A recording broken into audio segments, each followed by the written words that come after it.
So good day everyone. So today we're gonna talk about a very important topic that affects all of us, and it is yung unauthorized data sharing on social media. So kakapanood ko lang ng video na to, and that discuss how social media companies often share user data. So parang sinishare nila yung data natin without explicit permission. So it's really alarming because this can serious consequences for our privacy, no, and also our security. So the video explained how user data is often shared with third party. Some companies, without us even knowing, sinishare nila yung data natin na hindi natin alam. This usually happens when companies monetize our data for things like targeted advertising.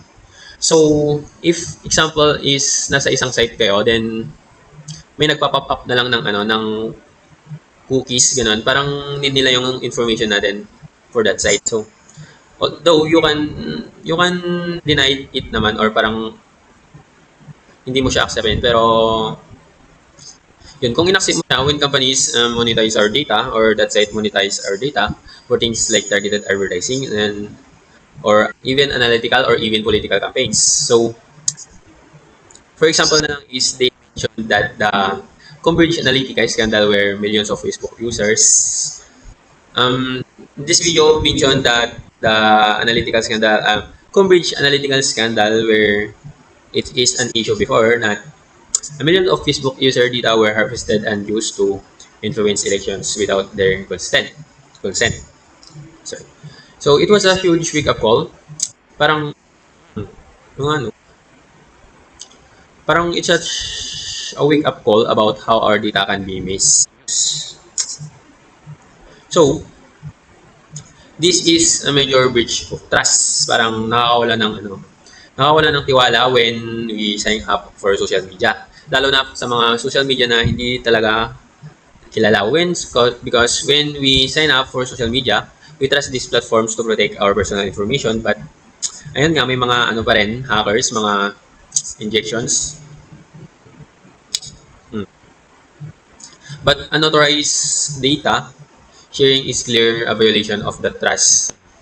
It's like they are parang betraying the users who put their faith in them. Parang trina-traitor na lang nila. So also in this video, may another issue dito which is the lack of transparency and informed consent. Okay. So the most of the time, we don't really know, hindi natin alam how our data is being used or who has access to it. So even when we give consent, it's kahit nagbigay tayo ng paintulot, parang nakaka-alarma pa rin or it's often hidden in long terms and conditions that no one really reads. Parang ganun. So, sa mga sign up form or parang after nyo mag-download ng applications, there as parang info na tapos may checkbox na parang check natin tapos naka-label doon is accept all, parang ganun. Then sa mga notice or parang memo na yun is tayo namang mga tao is parang wala na tayong pakialam, hindi na natin binabasa. Yeah, ganun. Parang sige, lang, may tiwala naman ako pero ganun. Pero most of us kasi tamad magbasa, so that's the reason why medyo malakas yung ngayon, yung pag-hack talaga. So, unauthorized data sharing can lead to a serious privacy violations. Example na lang dito is hindi nito or it could magre-result to sa targeted harassment, parang ganon. So, or identity thief na tinatawag. Identity thief is pagnanakaw ng personal information through social media, parang ganon. Or the exposure of personal information to people or organization. So, without knowing about our private lives, this is especially dangerous for vulnerable groups. It can also be used to manipulate our opinions and spread misinformation. So, we've seen this happen in political contexts, madalas, and where data was fast used in the micro-target people. Yeah. and influence their opinions without them reading and realizing it. So, sa mga ganitong pangyayari, yung reaction ko lang or parang reflection ko is nakakabahala na may ganitong kalaking control ang social media, mga social media companies, ganun. So, parang may binibenta sila sa buhay natin, parang ganun. At sila yung mag-decide kung sino ang makakasilip, parang ganun. Parang sinishare natin yung information nila din, sila na magmamanage, parang ganun. Kunwari, nasa login tayo sa Facebook, then they can manage our data information right there. Parang ganun na lang. So, ngayon, laging nagdadalawang isip kung anong ipopost ko online, parang ganun. Parang napipilitan na tayong isakripisyo ang privacy para lang manatiling konektado sa mga friends natin, family natin through social media. Parang ganun.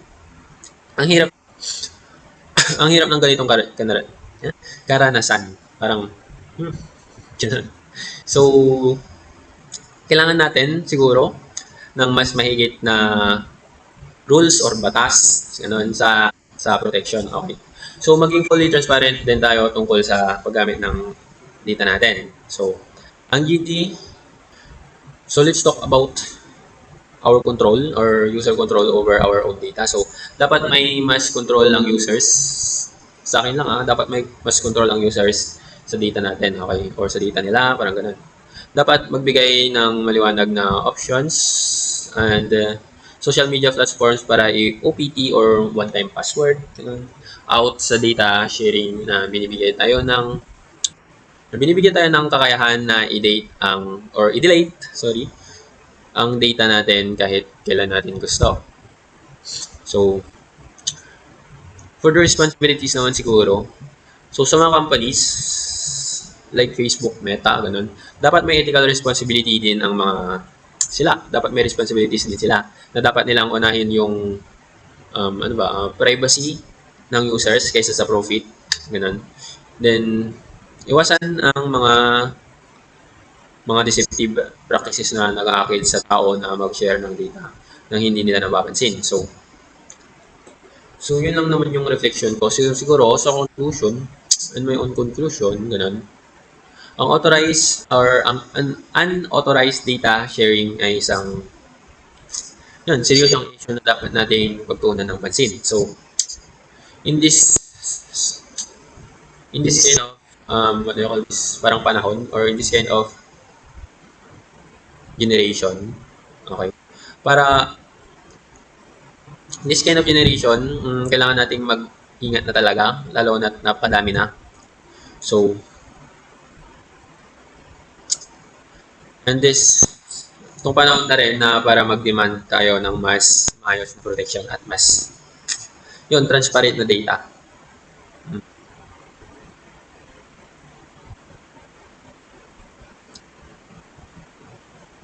So, call to action. Okay. So, yun lang naman yung reaction ko. Yun. Hope na umabot ng 7 minutes. Thank you.